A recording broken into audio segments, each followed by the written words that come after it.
Welcome back to Tales Arcane, and welcome to the second chapter, the second season, if you will, of Heroes of the Highlands, our actual play campaign starring three dear friends taking on the roles of Highland heroes in a fantasy version of Scotland. It's Scotland with a lot more magic and a lot more horrifying monsters trying to kill you. We have obviously run a campaign before, a mini campaign set in this setting with these characters. However, I just want to tell you for now, you do not need to watch any of that. Watch it if you want to, it's a good time, but this is a standalone season. This is a standalone adventure, and you'll be reintroduced to all the characters as if for the first time, no need for additional context. I also just want to give a quick shout out to a couple of wonderful creatives who made all of this possible. Jessica Bowen, art.of.job over on Instagram, who did the fantastic character artwork that you see on screen right now, and Nerdius Maximus Studios, whose music is available through Patreon, and whose music you'll be hearing throughout this entire show. Final note, by the time you're watching this, we will have recorded the entire thing. We don't upload any episodes until we've recorded all the episodes. So if you're watching this, I can guarantee you that this is a completed story that you're going to be able to enjoy over the coming weeks. And with that, I think we are ready to jump in. Everyone ready to roll? Hell yeah. Our story takes place in the Calarian Highlands. This is a land of ancient Celtic magic, tartan-clad warriors, claymore-wielding chieftains, and a whole lot of loch monsters. 1,000 years ago, these lands were unified under a single clan, the Clan Kilfersen. But time has passed, 1,000 years have passed, and in that time, the Kilfersen family have faded from history into legend. The unified lands over which they once ruled are now sundered, a patchwork of individual territories ruled over by rival clans. In the centre of the Highlands is the great city of Dunarden, truly the only city in the Highlands. All other settlements are smaller towns and villages, but Dunarden is effectively the capital of all of these disparate groups and regions, and it is towards Dunarden that our heroes are travelling. These three rootless adventurers only met a few weeks ago, but realising that all three of them had business in Dunarden, they've decided to travel together and have already been going on a few little adventures and diversions as they travel along the roads. They're still getting to know each other. They don't know a huge amount about each other's backstories or where they were before they met, but they know that they enjoy working together, that they've got each other's backs, and that their roads and the winds are taking them to Dunarden. When our adventure begins, we are in Glen Erlin. Glen Erlin is a rocky, mountainous valley, and the road winds south to north through Glen Erlin on its way towards Dunarden. Our heroes left the town of Lochilvin about 5 days ago, and still have around 4 days' travel ahead of them, if not more, weather permitting. At the moment, the sun has only recently risen, and our heroes have arrived in a very small but very beautiful town. The town of Kinranach. Kinranach is the sort of town you pass through on the way to bigger and better places, but it's got a homely, quiet feel to it. And with the summer light coming down as the autumn begins to just tinge the trees with gold, our heroes are tramping into town. They've decided that they each have their own business to attend to around the town, and they're going to rendezvous again, meet back up at the tavern at noon. And so, we're going to meet the first of our heroes, find out what they're up to as they go off to attend to their own business in the town. Just on the edge of Kinranach, just beyond the jurisdiction of the local constable, and perhaps more importantly, the jurisdiction of the local priest, is a brightly painted wagon. Painted on the side of it, letters, says Mystic Maggie. Inside that wagon, in a dimly lit space, the air thick with incense, the only illumination coming from a few guttering candles, we find our first hero. And with that, Boglach, can you introduce yourself as you sit down at Mystic Maggie's table? Boglak is a furbog, kind of reddish, gingery, fiery hair, kind of shoulder length, very tall, powerful, but also kind of a slightly humbled, like hunched over nature at all times. Kind of doesn't like taking up as much space, and probably especially in a small, a caravan, trying to be as small as possible. You're very conscious of the fact that this is quite a small space, and you are quite a big, imposing figure.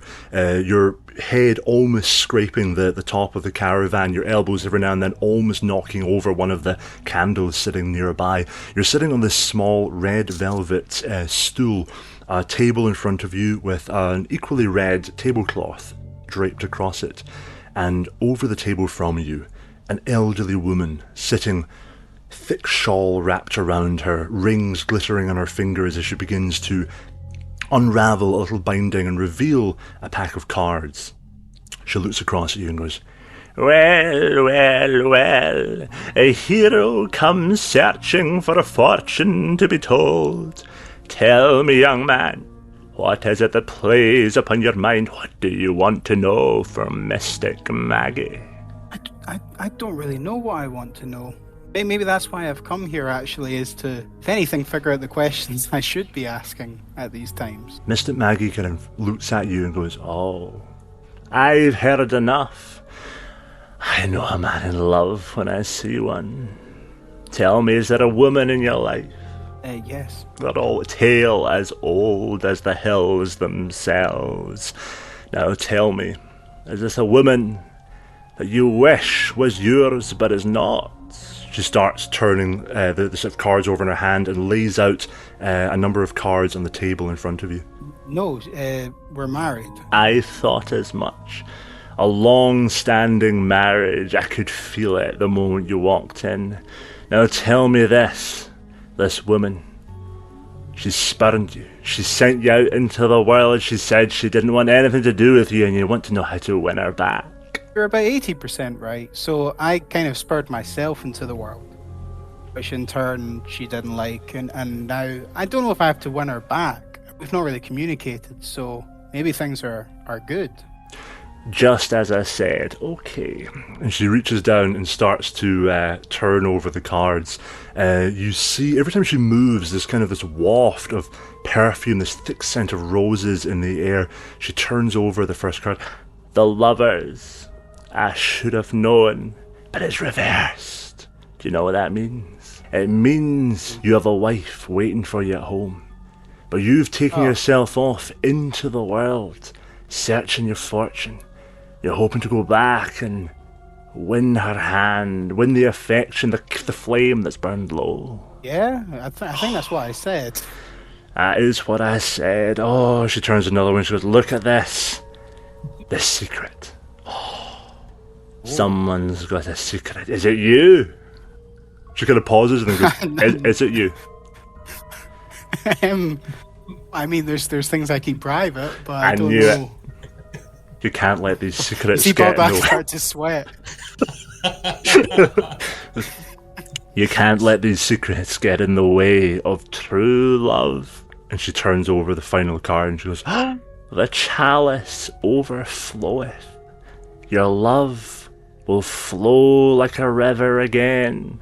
You must just confess your secrets to her and make good upon your promises. You'll win her hand back." The only secret I know is I was given an incredibly important mission by my clan. If I were to reveal the nature of that, well, let's just say get me into some hot water. So I need to reveal that to her, then I can't really reveal that. She reaches for the cards, pulls out one more card. Can you give me a perception check as she does that? Of course. That will be a 18. On an 18, you notice there's a little bit of hanky-panky going on with the cards. It looks like she pulls the top card off, but you almost get the impression that her fingers kind of flickered a little bit as if the card came from somewhere else in the deck, and the impression that it came from the top, kind of at random, was not all that it seems to be. As that card comes out, she sits down and goes, the mission. The secret mission, no less. That's why it's reversed. This card represents a mission that must be kept to yourself at all costs. It seems the secret that you're meant to tell her is not that. It's how you feel. You Now, see Boglach like tries to like kind of tap the table in front to be like, I need to speak right now. But it's such a small space that they like knock more over. Becomes much more aggressive, I imagine, than they envision. Things just start spilling. I have been fooled by priests, by clerics, by con people. They keep saying the same. I just want an answer. I came here and I said I don't know the question. It's because every time I go to somebody, they go, "Oh well, you have to tell a secret." Or somebody was like, "You need to gather 3 gems." I don't want to gather 3 gems or tell a secret. I just want to know how to communicate better. I've got more advice from my good friend Zell than anybody. I don't want to gather 3 gems or 2 swords, or it's always doubles of something or triples. Buglack's like, I'm sorry. you've, in this kind of outburst, you like hit the table. A lot of things like little crystals rattled around on the edge of the table. A few things fell off, and the deck of cards, kind of, it's like precariously balanced, has like spilled. She was reaching to pick them up, and you see like multiple cards kind of like spilled out on the table. The old woman kind of sits back and goes, "I am merely a vessel for the spirits. If their voices are too harsh, the truths they tell too hard to hear, that is upon your head. This reading is over. It'll be 5 copper." Five copper. 5 copper pieces. Oh, that's out of money. It's like 5 copper. Like, I need to barter. Maybe I could tell you a secret. is that bartering? I'll barter for coin. Well, what if I told you that I have a friend of mine who would pay you way more than 5 copper? In fact, you could offer them 5 copper. He would pay you 10, 20. I can bring them along, and you'll get probably 10 gold pieces out of this person. Trust me. Make me a persuasion check. Normally she wouldn't be easily swayed, but she is outside of the jurisdiction of local constable and does not really have that much recourse if you don't decide to pay her. So this might be a tempting offer. I've got -1 in persuasion. What did you roll? 7, I believe. Her face gets very steely and she goes, "If you're not going to pay me, if you don't appreciate my talents, you can leave. But I warn you, the curse of Mystic Maggie will follow you to the end of your days. Also, I swear if I wasn't on the bad terms with the constable, I'd have you clapped in irons." It seems I'm already cursed, Maggie. So another curse on top of that, I'll take it. I was going to bring you a customer as well. Boglach is now struggling to get out of the caravan. As Boglach kind of stands up, the last thing you see kind of glancing back into the caravan, you see Mystic Maggie is starting to sweep away her cards. You see that when you hit the table and you spilled a bunch of cards, 3 cards just unbidden kind of like spilled out from the deck, and these 3 among the others landed face up. And you just catch a glimpse of them. You see that one of the cards is called the Angel. One of the cards is called the Secret. It's the one from the reading, but it's kind of like spilled a little bit further forward. And one of them is the Ace of Swords. And you see that these 3 cards seem to have sort of fallen to the front of the table. At that moment, you step out into the morning air, bird song overhead, take a deep breath, sunlight coming down around you, and you feel, stressful as that little encounter was, it's just nice to get back outside, be able to like stretch out a little bit. You know that time is passing and your friends will be waiting for you back in the town. And at that moment, how is Boglach feeling after that slightly disappointing fortune telling? I think Boglach is used to it.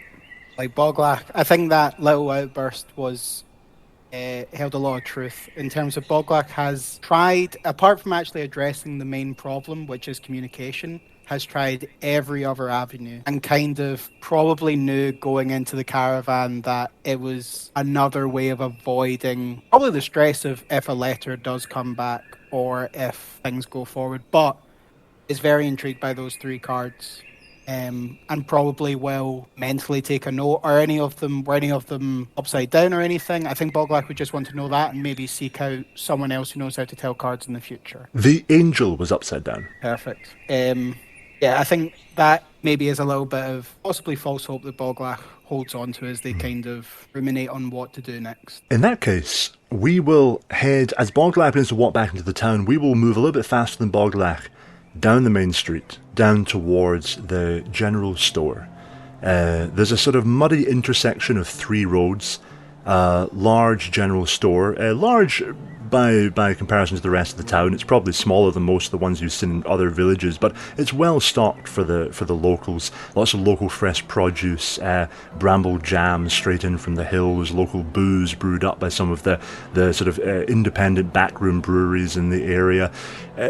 As is often the case, the job of actually getting supplies sorted, making sure everyone's like kitted out for the next leg of the road, falls to perhaps the most practical member of the group. And we find Zell arriving at the general store, just kind of ready to check in to see if there's anything that's needed on the road, perhaps re-up on some rations or anything else. Zell, as you sort of walk up towards the general store, you notice that in the middle of the intersection is a statue. A tall stone figure, a man wearing a kilt, very heroic, very muscular figure, one arm upraised, brandishing a sword towards the sky. You can see quite a distinctive sword that the pommel of the sword is an open dragon's mouth, clasping what probably, were the sword a real sword, would have been some kind of gemstone, although of course here represented in stone. And seated at the bottom of this sort of distinctive statue, quite unusual for a town of this size to have an elegant piece of stonework, is a little old man, himself also wearing a kilt, so small he looks he could almost be a halfling, but not quite, and he is leaning up against the statue, long stem of grass coming out of his mouth, just looking at the passers-by. As you walk by, he goes, "Good morning." Should I introduce myself? Absolutely, please do. Zell is a half-elf ranger. She has kind of long dark hair that she tends to wear braided kind of back and off her face, with green eyes, and she has a look of like quiet, calm hope on her face because she's excited that they're finally moving forward and getting to where she wants to be. But she is interested in the statue, and she kind of stops and goes, "Good morning," to the gentleman. The gentleman kind of like pulls himself slightly up. He's been kind of leaning against the slouching against the base of the statue. He looks up and goes, "It is a good morning, is it not? Strangers coming through town. I've not seen your face before." We're just passing through. We're on our way to Dunarden, so we're just passing through to stock up on supplies for the road. Of course, of course. I think I saw your companion, little lassie with the reddish hair, go by not so long ago. Yeah, that's my friend. Tough-looking sort. Big sword. Yeah, you don't want to get on the wrong side of her. He kind of like settles back and goes, "Well, I hope you enjoy the town. I hope you enjoy Inkarnate. We're humble folk, but we're very proud." She's going to look up at the statue at this point, and she's going to say, "It's a really impressive statue for such a small town." Oh, yeah. How long has it been here? It looks old. I'll tell you this. It's been here as long as I've been here, and here as long as my father and his father before him. For as long as records have been kept in this village, and this village is old, let me tell you. This, he points up at the man, this is Ranach Kilferson, brother to the High King Kilferson, a great hero, and they say the ancestral patriarch of the town. They say there's not a person in the town who does not have a wee bit of Ranach's blood in them, you know. Hence the name, Kinranach. We are proud of our connection. Oh, that makes perfect sense. It's a beautiful village and a lovely statue. He kind of like stretches up, takes a few steps back to kind of stand next to you, looking up at the statue, and he goes, "Do you know the story?" I may, but I'd love to hear it. Well, you can see that's the exact answer he was hoping for. Nothing disappoints an old man with a story more than someone being like, "Yeah, I know this one." He goes, "Well," kind of puts his thumbs under his braces, looks up, and he says, "Well, long ago, 1,000 years ago, in fact, Ranach, the king's brother, he came down here and he fought a great battle. I don't know if he was fighting the Lantristians or demons or trolls or something, you know, one of the old enemies. He fought so well that an angel was sent by the god of justice herself to make sure that Ranach won the day. In the end, sad to say that Ranach died that day, but his sons survived him. They gave him a fine burial, and such was his heroism that the angel who had brought a sword down from heaven placed that sword in Rannich's tomb. And they say that if ever this valley is threatened, if ever the folk, the descendants of Rannich, are threatened, a worthy soul will take up the sword, the angelic sword, and defend us. If they can find it, of course. Is the tomb missing then? Do people not know where it is? Well, lots of different theories, isn't there?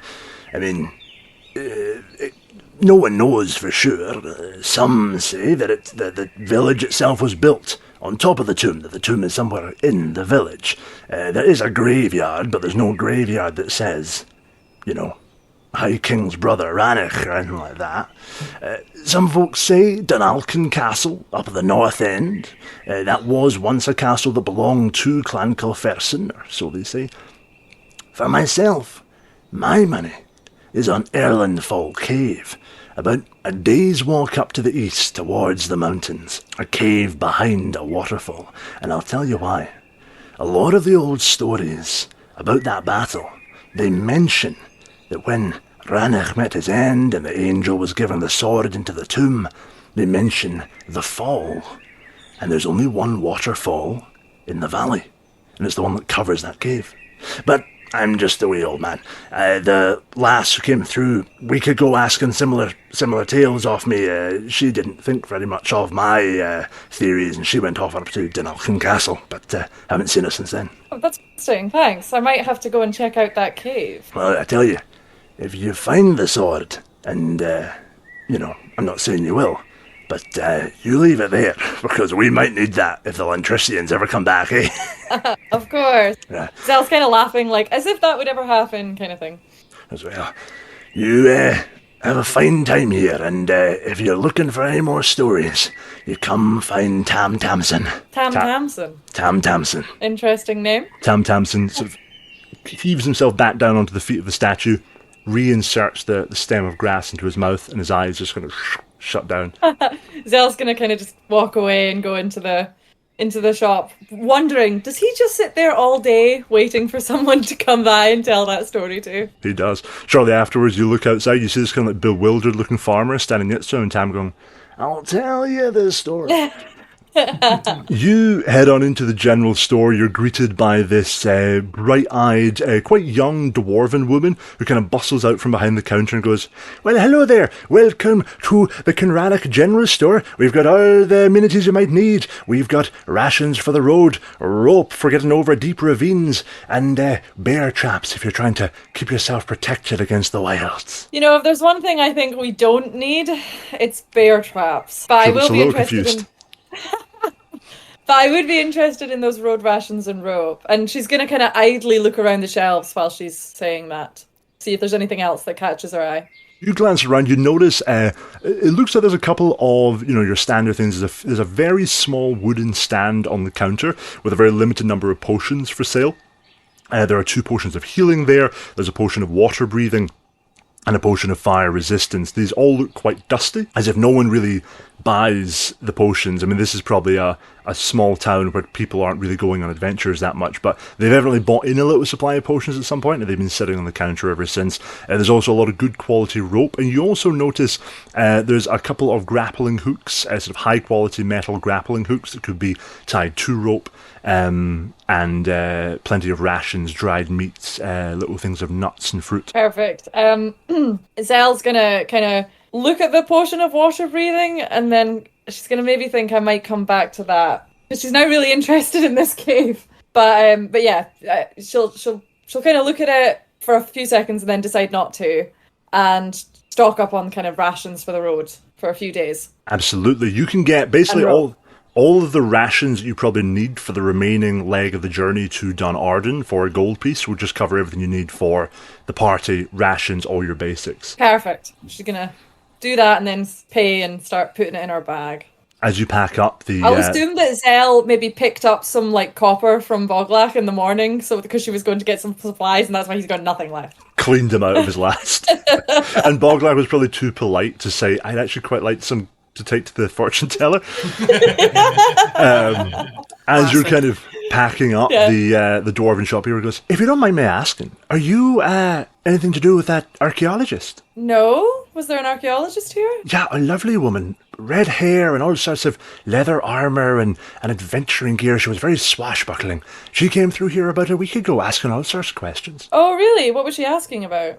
She was asking about the story. Have you met Tam? Yes, I know the Then story. you know. Tam makes sure you know. Yeah, you know. Does he sit there all day Yeah, he telling does. people the story? Look, Oh. it's the only local legend we really have. Nothing has happened for the last 1,000 years beyond that one. And you can't help but wonder if the fact that it's been that long is why the story involves angels, magical swords, and heroes out of legend. You tend to embellish things, over time. Of course, of course. Well, then I'm going to ask you, where do you think the tomb is? Well, to be honest, I just look in the graveyard.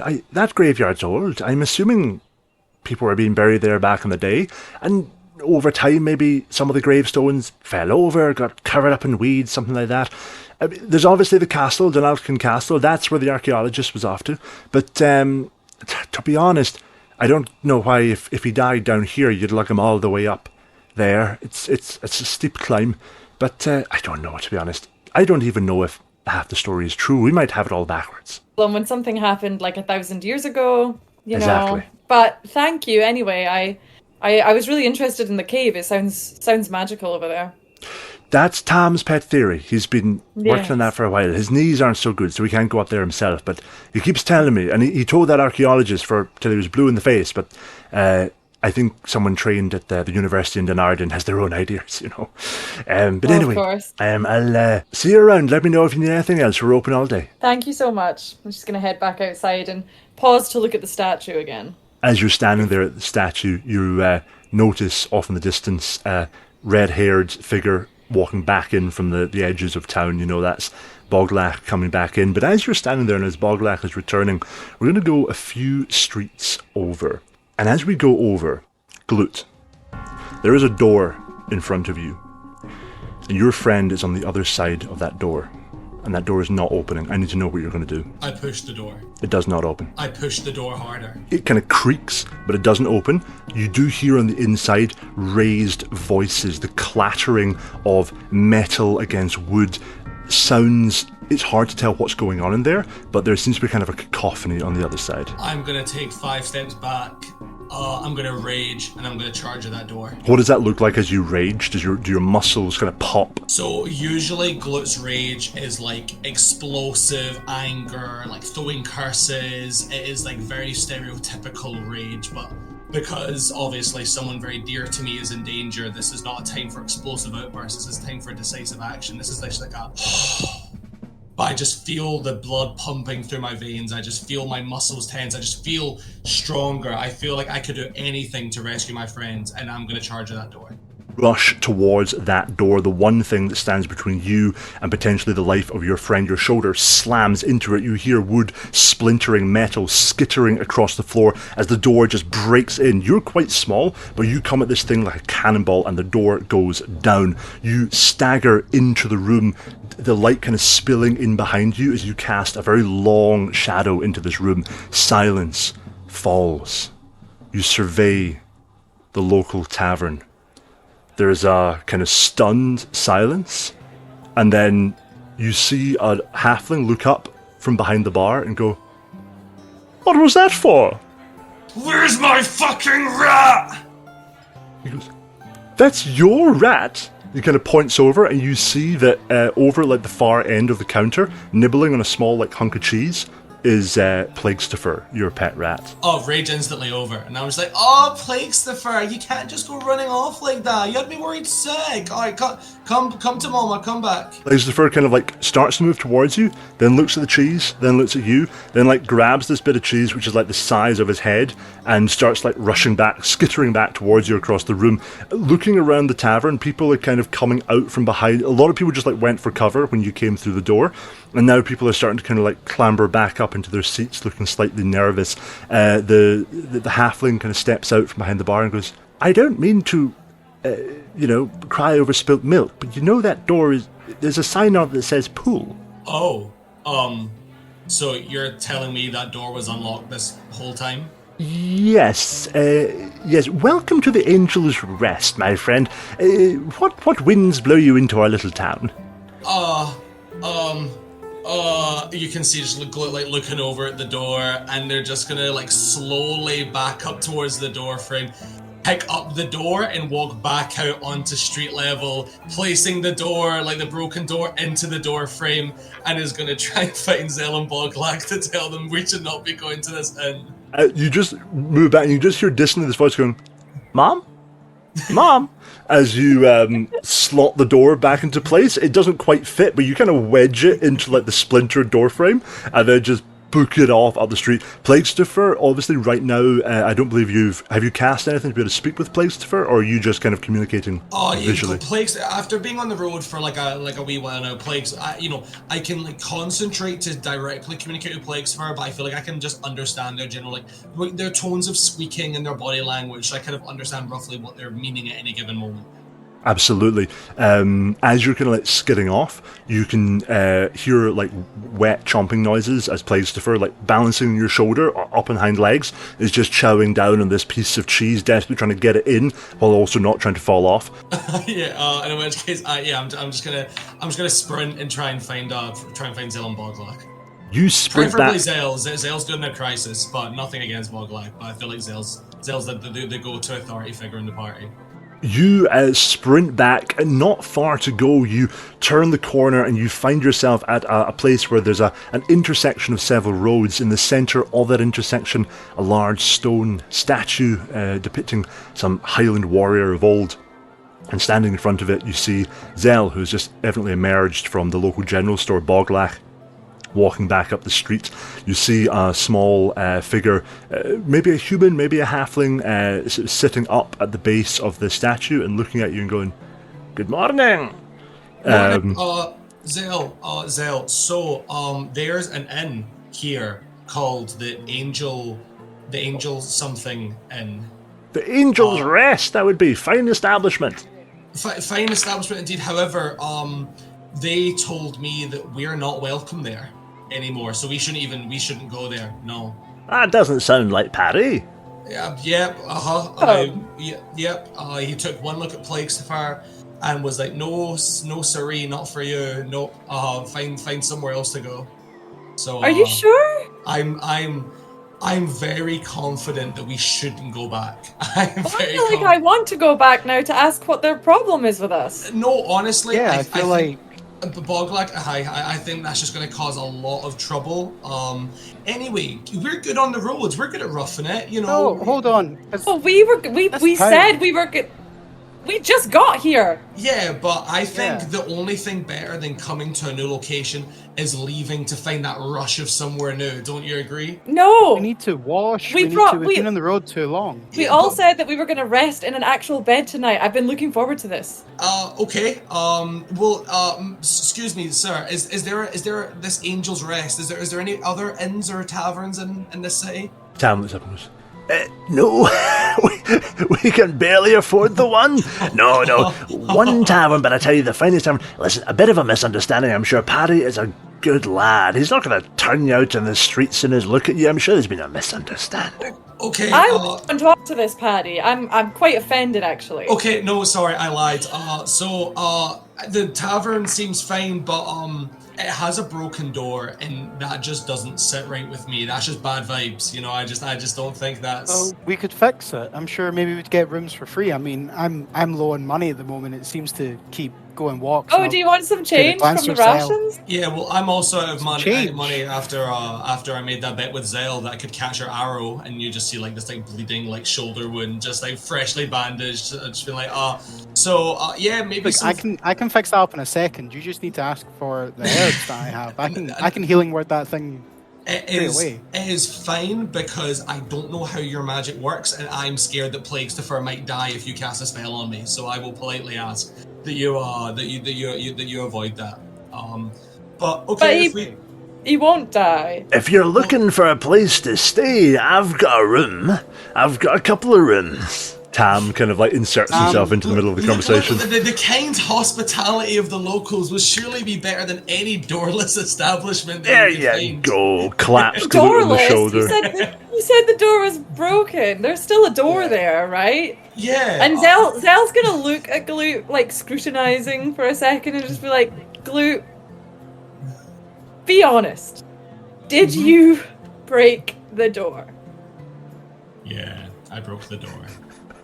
Well, Look, then we do you definitely think have to Plague's go the and Third- fix it. Do you think Plague's the Bird being kidnapped again? Because that's happened a number of times now. So you wouldn't ask a bird not to fly. You wouldn't ask a fish not to swim. So why would you ask Plague's the Fur not to follow his nose when he smells delicious cheese? No, I'm not saying we that Plague's the Bird expect can't that. do that. Yeah, We expect sorry. that fully from Plague's You Fur. can but just see like Plague's Fur like snuggling up to like Glut's face, and I'm like, oh, it's okay, little baby boy. Don't you worry. Don't you worry.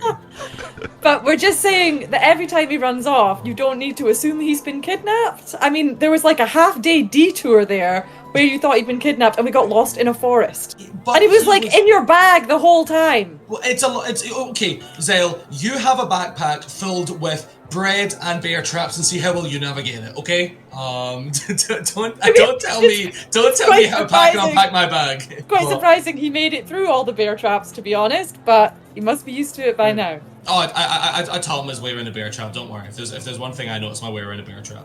Well, okay, Friends, it sounds like you might be in need of a warm bed and a good story. And I have both. We've all heard this story. Guys, I arrived this morning. really think Angel's Rest will be second place to this person. Sorry, what was the name again? I'm Tamsin at your service. I'm not, Tamsin. See? not the official local storyteller, but I know how to spin a yarn. Have you heard the story of the Angel's Sword? I have not, and I would love to hear it in excruciating detail. Hey, hold on, no, seriously, the what? You didn't tell me that story. You told me some other story about. What other story is something there? I can't remember. I've been in the town I 5 kind minutes of and I heard zoned it out a twice. wee bit. I might have told you the story of when old Hamish Kilfane lost his pan. Yeah. He thought Story about the angel. I've not. he thought it had got lost in his grandfather's casket when he went into the ground. Turned out it was in the sink, soaking. It was a terrible twist, I agree. But the angel and the sword. Could you summarize? Or actually, why am I asking you? If you heard this story. No, Could you I summarize? want to actually- hear every part about it. I've heard the story and I actually wanted to talk to you guys about it because, and I know this is going to sound crazy coming from me especially, I think we need to go on a walk to a cave. Let's go right now. See, why wait? Well, we do need to fix the there's door that that you broke. discovery. Says hell no. Like you've just said that. You know we got to go on a walk, and I think that's the best idea I've heard all day. We need to fix the door first. I feel really bad leaving this town worse than we got here. That's not really our jam. It's not really our vibe, guys. But remember that time that Boglak literally vaporized that guy with lightning? I don't remember any of us getting a broom to sweep that up. Zell's again going to Bringing go that up. quiet every time that gets mentioned. As she has. Oh, that's gonna she's snap in front of your face, like she's gonna go Sarah's like back. Come on. pale, like slightly fine. sweaty. Just like I keep forgetting about that, and I don't know why you have to keep reminding me. It was one of the worst I've moments of my never life. used that spell. I did not know that would happen. Usually I do it, lightning comes out of one singular plate. That whole storm got involved, and I'm as shocked. But you kind of get over it. He vaporized. At least I have. There was nothing left. Bad Yeah, guy. see, I've killed a lot of people in a lot of different ways. I never vaporized someone though. That was cool. Enough about the past. Let's talk about present and Okay. a 2-sentence summary of this story, Okay. please. This Tam. Okay, so this statue is of Ranach Kilferson, the brother of the High King of the Kilferson clan. And there was a great battle here about 1,000 years ago, well, around about then, fighting the Lantricians or trolls or like a goblin, who knows. And it said that an angel gave him the sword to fight in the battle, but it didn't do very much because he died anyway. And he was buried with the sword should anyone in the valley ever need it again, but the tomb is missing and they don't know where it is. And I think we should try to find it. She's going to whisper that bit. I think we should try to find it. You know that I went to, well, I said I was going for a walk and you told me not to, but I did go to that Mystic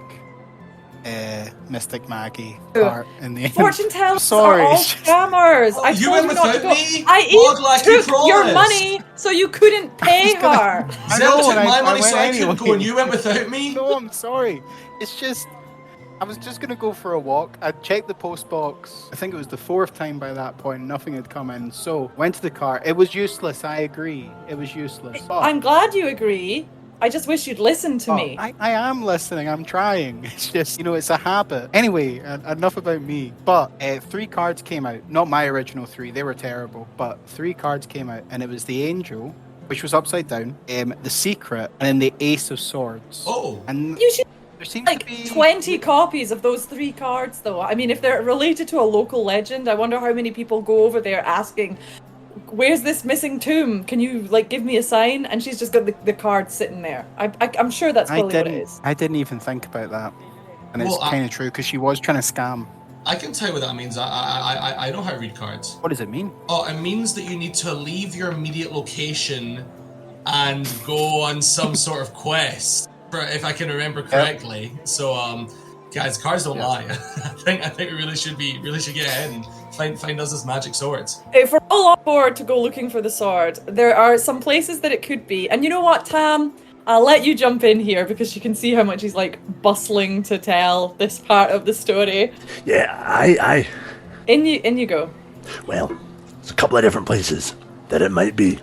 Now, some might say that it's in the village somewhere. There's an old grave. He's going to speed running it. He's like, there's an old graveyard, no stone with his name on it, but it might just be covered in weeds. Now, others might say that it's old Dunalkin Castle, way up to the north, about a day's hard climb up the road, and the only problem with that is a lot of bandits up there, and also there was an archaeologist who went up there and she hasn't come back yet. But I think, for my money, that it's in the cave behind the waterfall. Perfect. Yeah? That was Why That do you was great. think that, Tam? Well, Erlenfall is the only waterfall in the valley, and all of the tales discussing the death of Rannoch and the moment that the sword was placed in the tomb mention a fall. It did Rannoch die? What's that? It did Rannoch die? When he fell from a cliff or something. They Well, mention no, a fall! They don't mention that part. He was fighting high up in the mountains, then I think, but then the battle, I'm pretty sure, his sons survived him, so they might have come back down to the town to fight there. But I'm pretty sure that he died in the town. That's what everybody says. Succumbed to his wounds is what the stories say. So he was high up and then I thought the ended story up said he down low fell. in the village. We don't know if he fell or not. Yeah. A Cave great behind a waterfall sounds like a perfect place for a secret tomb. and if you a ask me. great hero like Rannoch would never have died from a fall. He probably died Well- after single-handedly holding off a swarm of demons. Great heroes can die in very, very lackluster ways. I mean, I respect your opinion, but I will just say, as I said before, there's very few souls in this town who cannot trace their lineage, to a greater or lesser extent, back to Rannoch. And I wouldn't go around speaking too loudly about the possibility that they came from someone who fell off a I think horse. what I was trying to say is, our old clan leader, one of the greatest people I knew, is choked on a nut, one day. I'm only laughing because...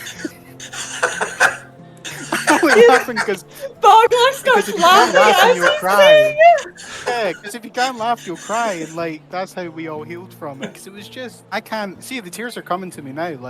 I can't explain, the way that you hold Rannoch, I held this clan leader, and then they're just gone. Tam looks So I think that's all Zel's trying to offended. say, is that the legend's its own thing. The death doesn't come into it. Some legends have great deaths, but not all great deaths are legends. Maybe he fell off a horse. Maybe he choked on a nut. Maybe he fell off a very large nut. I couldn't possibly say. As I said, maybe you'll find his tomb and you'll have a closer look at the body, and you'll find a nut wedged in his throat. I'm no expert. I'm not an archaeologist. Nobody's saying that he choked on a nut.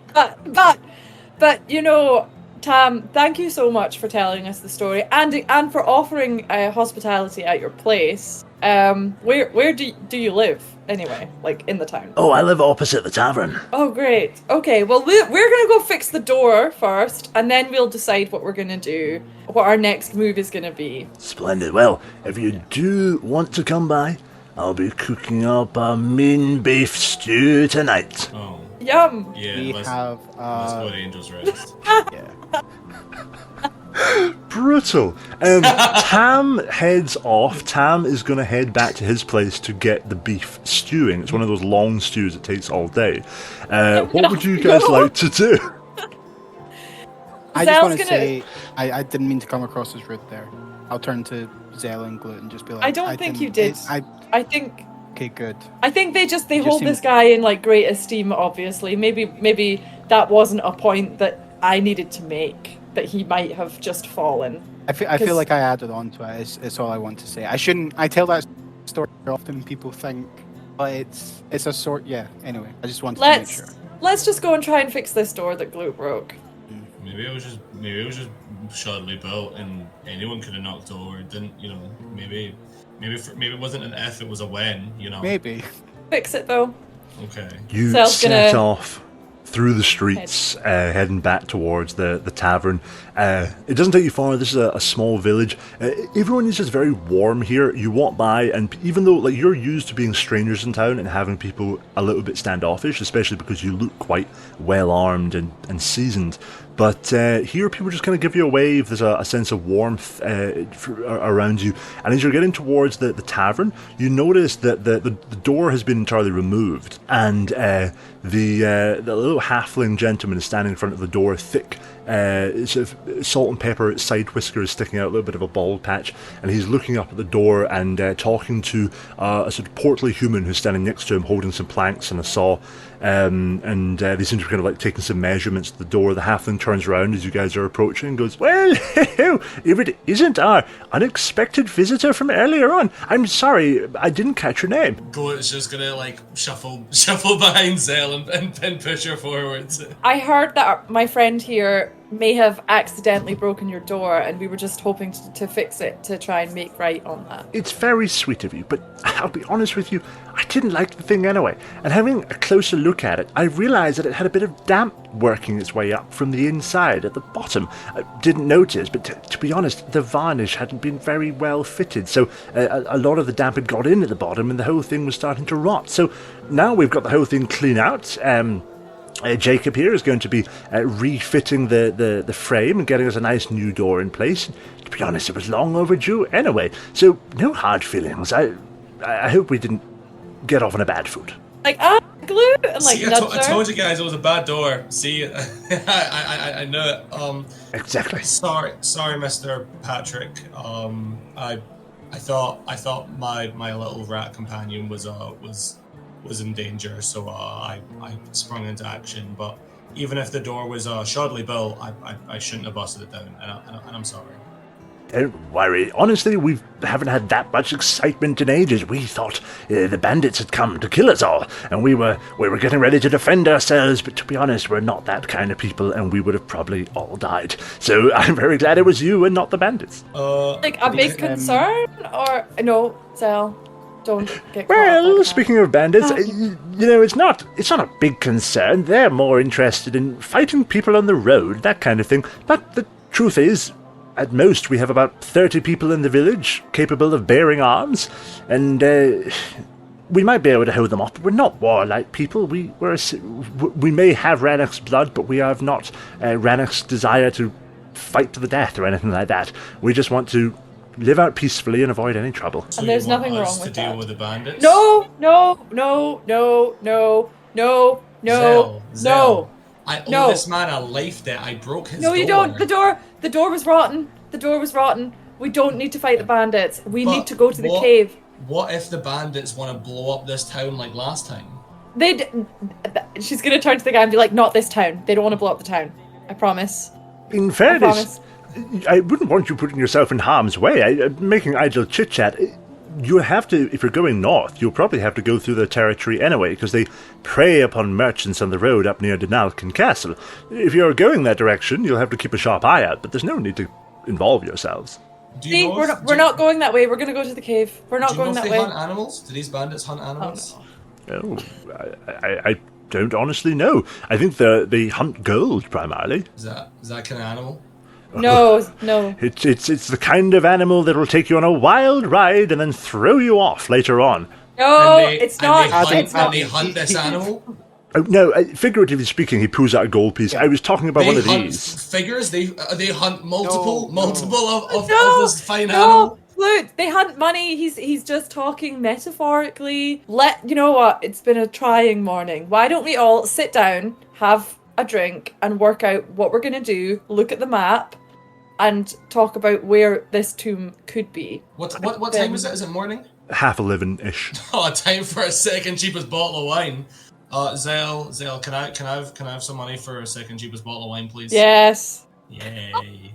She's become like the parent of the group for some reason. Like she has all the money. You won all my money in a bet, Zell. You won literally all of my money. Again, just like a little spurt of blood. It comes out from my shoulder again. I have an old map of the glen if you're looking to plot a course. That would be great, actually. For how much? Yeah. No. The starting offer is 2 Just copper borrow. pieces. No, I'll just put it on the have the money. table. I'll do the bartering. I'm not selling it. I'm just letting you have a look at it Oh, while you're you not have selling? your because my wine. deal's not sweet enough. Okay. No, okay, no, Glue. 10 copper pieces. Hey, we're just gonna have a look at it, Glue. We're not buying it. We're looking at it to decide if we want to buy it Try later. before you buy. Exactly. I get it. Classic bartering technique. Tell me this, Glut. Does your little friend, is he allowed a little bit more cheese? I'm now going to speak to Plagues, I'm going to Plagues, I had a lot of cheese recently, but I'm going to assume you're not going to say no here. You get the sense from Plaguestifer that there is enthusiasm there. Plaguestifer gives a little kind of like happy chirp, and what Plaguestifer is saying, whether you can hear it or not, is, "Oh, cheese! I would delightfully accept such a kind offer. The other day, I found a little robin. It had died. It was rotting, and I ate it. But you know what? A palate cleanser with a little bit of cheese won't go amiss." No, then we'll take a little bit of cheese. We'll take a little hunk of cheese. This hunk will take a little hunk of cheese. Plaguestifer kind of like flexes,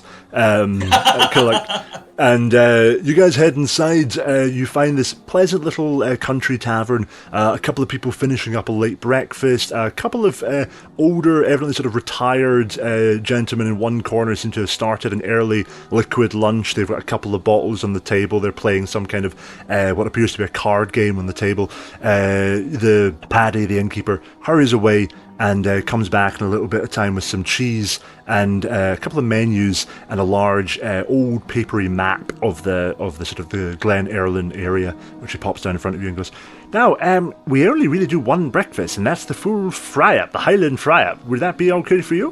Does that come with mushrooms? It does come with mushrooms. I can give you extra if you want. Do you? Are all the mushrooms cooked, or do you cook them to order?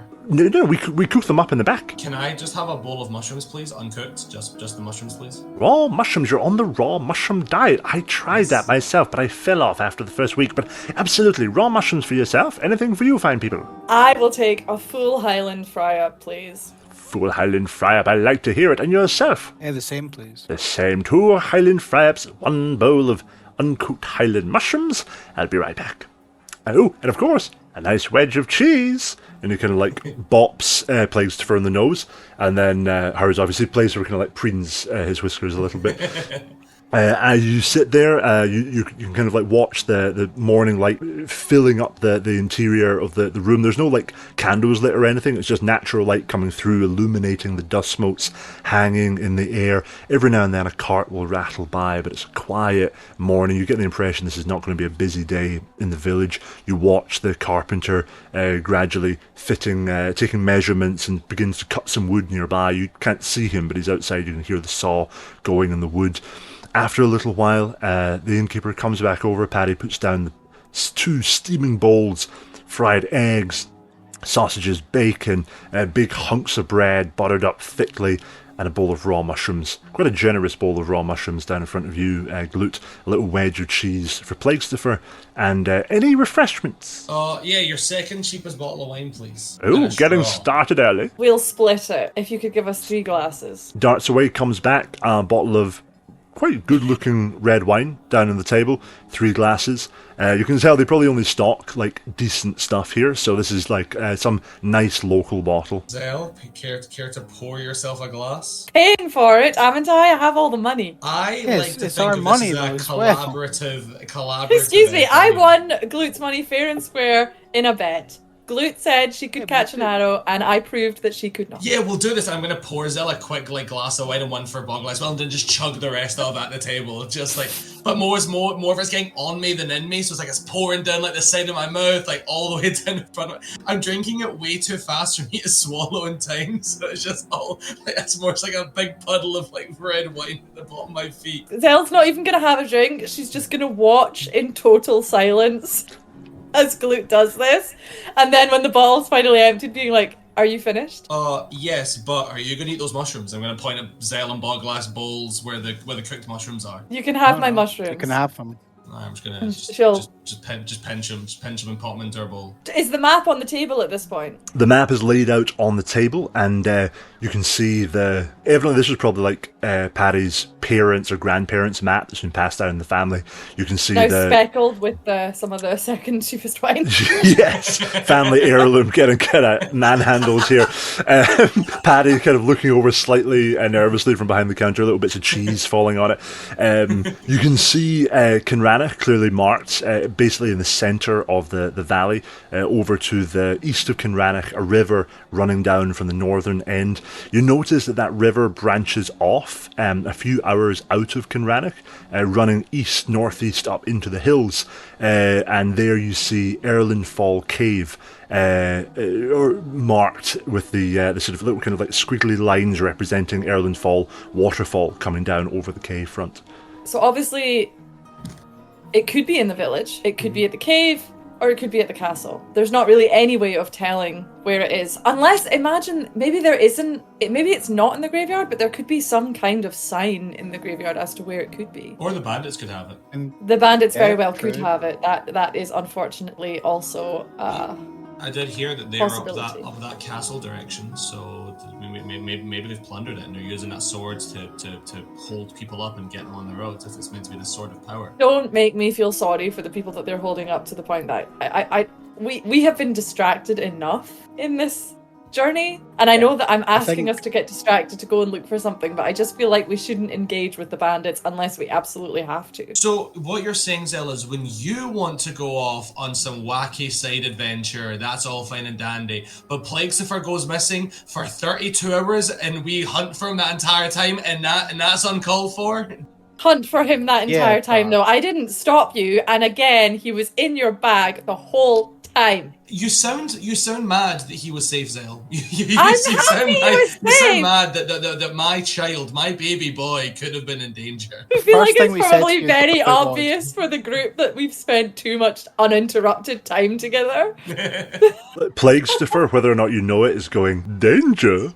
I'm not in danger. I am the danger." And kind of like twiddles his whiskers. But okay, Here's what I personally think. One, that Gloot, you should do regular checks of your bag, because that was the first place that Zell asked you to check. But also, and then Boglack's gonna take out like a little travelling set of ink and a quill, and then be like, I think, and start drawing on the map, like, if we start in the graveyard, and then it's like a squeak of like against the map. Then we go right. We could go. Oh wait, we could go to the cave, and then if it's not in the cave, we could continue. Oh wait, is it north that we're going to Dunarton? Yeah, Is it north? yes. Oh yeah. So in that case, gotta re-ink it.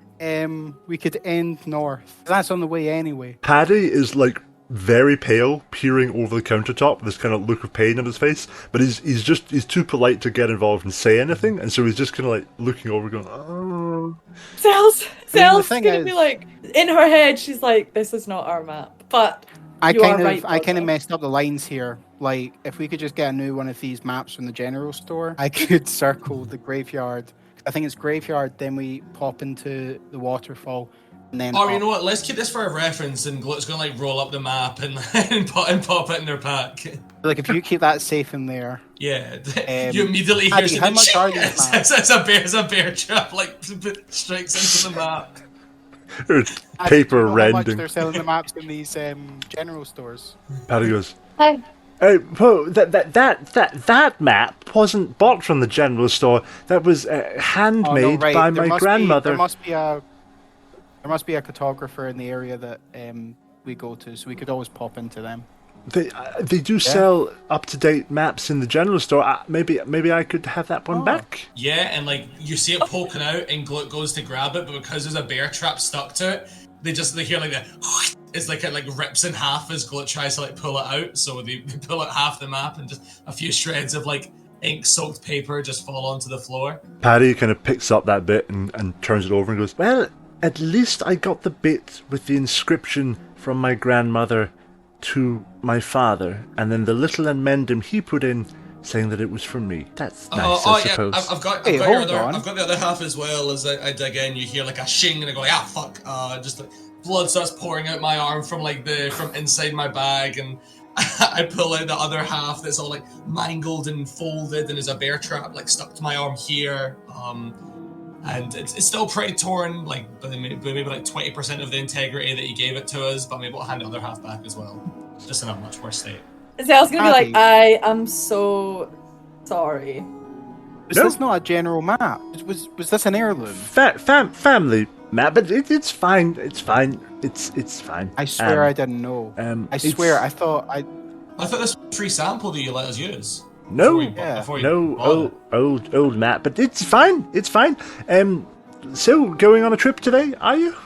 well, yeah, we kind of Taking we were taking a on the walk map up with to the graveyard. Yeah. But think of it. That map was like really old and bad. Like the way that I destroyed your door, and it was a good thing. Maybe you can get like a better map now. You know what? I'll try and look on the positive side. My father, of whom the only real possession I have now is the map. He always said to look on the bright side, and when someone opens a door, and no shuts a door, I'm going to lie down for a little bit. He wanders off behind the counter and sort of starts absentmindedly rearranging like bottles and stuff like that don't really need to be rearranged. Zell's We gonna need to leave all the money. no. We need to. No, we're not leaving him all the money. This is why you have no money left, Boglach. Well, Because I'm sure the you bankers have you money. feel bad for people and you leave it for them, and then you go off to scam artists like fortune tellers. I don't pay. So Because you had no money. yeah, but in a way, I scammed them. Well, anyway, let's go and get a proper map and just wander over to the graveyard and have a look and see if we can see anything. You set off back up to the general store for a silver piece. You're able to buy a very high quality map made by a local cartographer. 1 silver piece. 1 silver piece. 1 silver piece. Only one. Could we The get? trap rep is off here. It was 3 minimum. Yeah, okay, we'll pay 2 silver pieces and get 2 maps. 1 for Boglach and 1 for Zell. We'll pay 3 silver pieces and get 1 map. No clue. Very confused woman who runs the general store. Like, tries to hand you 3, then goes back to 1. There's eventually kind of like puts 3 down on the table and then takes a step back until you pick them up. And we put 2 silver pieces down on the table and take 2. These maps are all basically the same as the other one, but obviously a little bit crisper and cleaner. You notice there are a couple of additional details marked in small side roads that weren't present on the other one, and also little like mile markers telling you how far on it is to Dunarden, how far on it is to Lochilven behind you. Guys, I know like we've ruined that other person's map, but should the 3 of us write like a nice message for like the innkeeper and give him this new map? Because he seemed kind of sad that we destroyed the free sample, which makes no sense because why would you get so attached to like a free sample map? I think that's a really lovely idea, Glute, and because you had the idea, why don't you write the message? I would love to, but my hand's just been cramping up a storm today, so I think one of you two should write the message instead. I feel like I should write. I feel terrible. Yeah, see, Boglak, this is why you should have the money, because you've got that heart of gold, and gold is the money that we use. to buy stuff. I think I'll just write on the back of the map, like, everyone returns to nature, so perhaps the new trees or a new river or a new spring is your ancestors becoming part of the land. See, Maybe. considering the map was old and he loved it, we should maybe try and get this magic sword and give it to him. I think Paddy would like a magic sword. I think that we should Oh. not do that. No? Oh, okay. Yeah. Sorry for trying, guys. I'm trying to make amends. Sorry. It's not that. Jeez. It's just I feel that that's too far. But if I we feel bad, find but- if Like we some sort find of magic something, dagger, like something just yeah, small. like another nice item, then we could give it to him, but not the legendary magic sword Okay. that everyone doesn't know where it is. Armed Anyway, with your map, you can step back outside. You've now got... do you have 3 maps, or do you have 2 maps? 2 maps. You have 2 maps. We've got 2 maps. And you're One down to 2 give silver pieces. to the Only innkeeper. 2? And you're out in the morning, well, early afternoon sunshine now. We're getting around to kind of lunchtime. Tam is away, busy cooking up his meat stew, and the village is pretty quiet. What do you want to do? Goes to the graveyard. Absolutely. Without too much difficulty, you find your way to a small chapel on the north side of town, a little temple, elegant old stone building, quite overswarmed with ivy, running around it a perimeter wall and fence, also choked with ivy and moss. It doesn't look ill cared for, it just looks very old. And the small graveyard that surrounds it, equally old, many stones lost amid lichen, although you can see that local people do seem to come in here quite often and try to keep them clean, despite how old some of the stones are. The areas where the names are carved have been cleaned off. The chapel doesn't seem to be open today. If there's any kind of services here, they're maybe not on until the evening. As you're kind of walking in, can you, one of you just give me a religion check as you kind of glance up at this temple? Definitely not Glut. Glut does not care about religion. 11. You glance up and you see above the door a set of, a carved image of a set of scales, sort of, like the balancing scales that a merchant might have.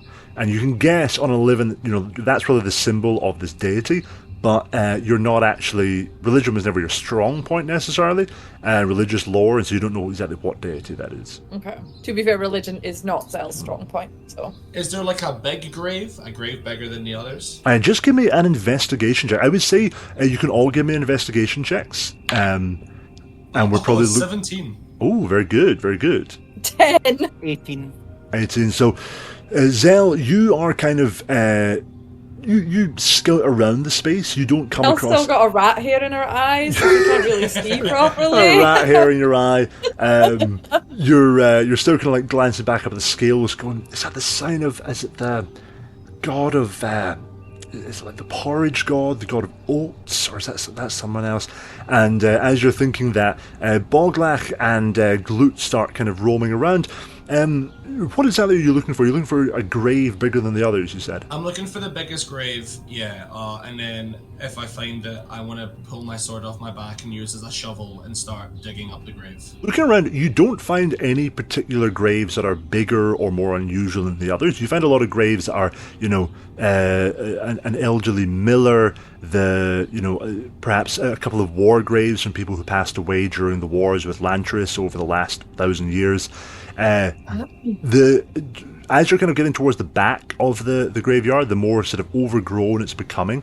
Both you and Glut, both Boglach and Glut, who have been kind of circling around the space, sort of reconvene just as they both come up to a particularly overgrown slab. It doesn't appear to be a grave; it's more like some kind of memorial built into the back wall. Built into the back wall of the graveyard, a little bit tangled over with some ivy that's draping down from the top, but pulling that back, you see it displays a battle scene, and you see this kind of very old, worn stonework depicting what appears to be an army raising up their weapons in a kind of triumphant shout of victory at the end of a long fight. A lot of objects lying on the ground that might be bodies that have fallen during the combat, and you can see that sort of standing above them all is this angelic figure, tall, slender form, long hair, wings spread out on either side, arm upraised with this sword overhead, and you can see that kind of reaching up, almost as if sort of ready to take the sword, being handed over by this figure, another sort of humanoid figure reaching up towards this sort of 8 foot tall-esque angel, but that's all that you find. Did you say it's built into the wall, or does this like mural thing like jut out from the wall? It appears to be actually built into the wall. It's almost like the wall kind of comes round to a larger piece of stone that's set here that's been carved like this. Can I try and like move the stone? Can I try and like push into it, or like see if it moves at all? You can. I would say even without doing a check, you kind of push on it, you pull on it. It just seems to be a big segment of wall, stone kind of sunk into the ground. Well, Boglak, I'll tell you, if I was going to hide a magic sword, I'd hide it behind this thing, because no one except someone that's really smart is going to think to try and move the wall. And Glut's also going to try to go back and move the wall and not move the wall again, just to be doubly sure. Zell will approach after having stared at the scales and stuff to look at them. So, which grave should we start digging up first? We're not going to dig up any graves. I thought we were looking for the swords in the graveyard. We're looking for a tomb, though, and it doesn't look like there's any tombs in this small village graveyard. Underground. Maybe, but they're definitely not here, so we don't need to start digging any graves. Well, if I just dig up somewhere that's not a grave. I think people in this town would probably get pretty angry if they found out we were new strangers in town just randomly digging up graves. Okay, well, if I just dig like some grass that's not a grave, and I could say, oh, I'm just digging up the next grave, never know you're going to need another grave, you know? It could be for the door. The grave could be for the door that kept that tavern protected for years. If you really want to start digging, you can dig somewhere, but... Okay, you guys, Chloe's going to be like dead constantly. You guys try and do what you're doing, and I'll look for the sword, and can I find a patch of ground that doesn't have a grave on it and start using my sword to like try and dig it up? Absolutely. You get your sword out, this huge, elegant, great sword, clearly a beautiful, well-forged weapon, and you start shoving it into the mud and unearthing clods of dirt. As you're doing that, what are the other two doing? Dale's going to look at Boglak and be like, so the waterfall, right? Probably. One thing I want to check is if there's any, in this battle scene on the mural, or whatever it would be called, is there any discernible landmarks? Is there any, or not even landmarks, but anything that might reveal a location? I'd say going back to it and looking it over, give me an insight check. 11. On an 11, you glance over it. I'd say the only thing you kind of come away with is it's old, but it's not that old. It's hundreds of years old, not 1,000 years old. So there's no discernible landmarks.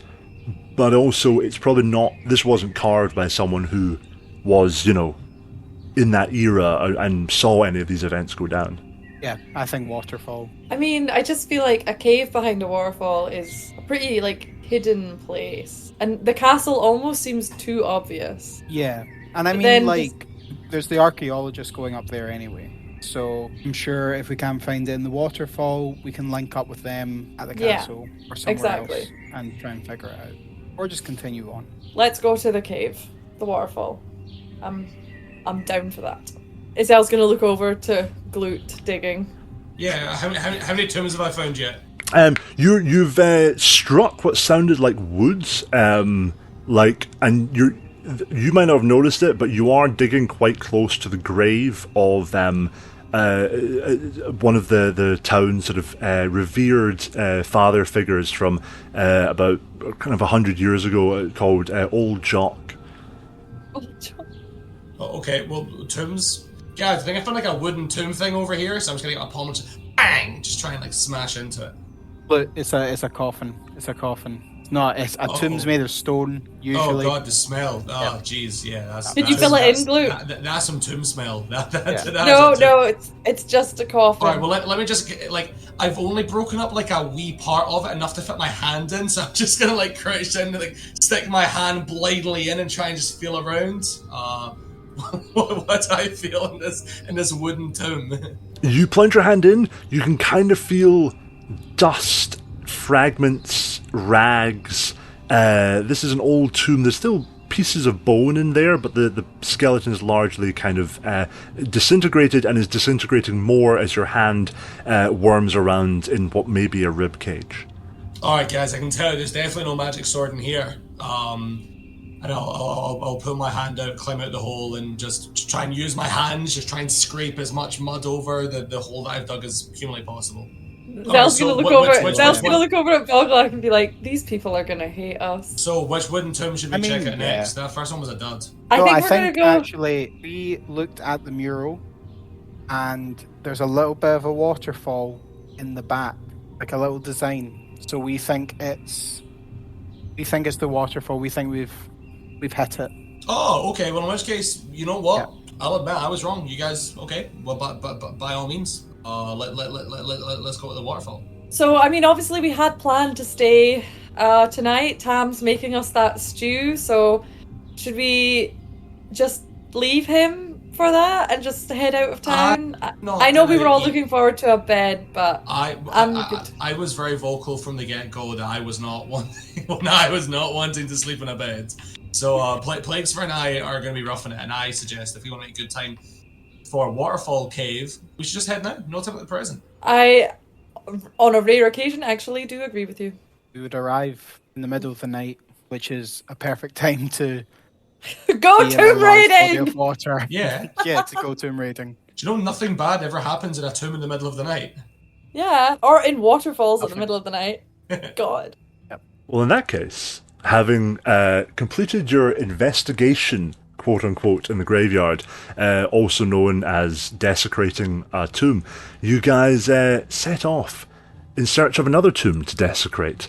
And the sun shining down, the sun climbing higher in the sky as you set off and begin to make your way towards the eastern side of town, leaving town, the village drifting away behind you as you step out into the countryside again, rolling low hills, sparsely dotted with the occasional stunted tree, the wind for the most part blowing north down the valley and keeping the trees from growing too tall around here.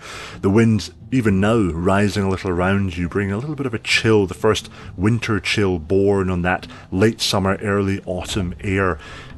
And up ahead of you, you see mountains rising up on the northeastern side of the valley. You know that somewhere up there lies the waterfall that you have decided to seek out. And upon that note, we will bring our first session to an end, and we will find out next week what awaits our heroes at Erlenfall Cave. Thank you all very much, and we'll see you next time.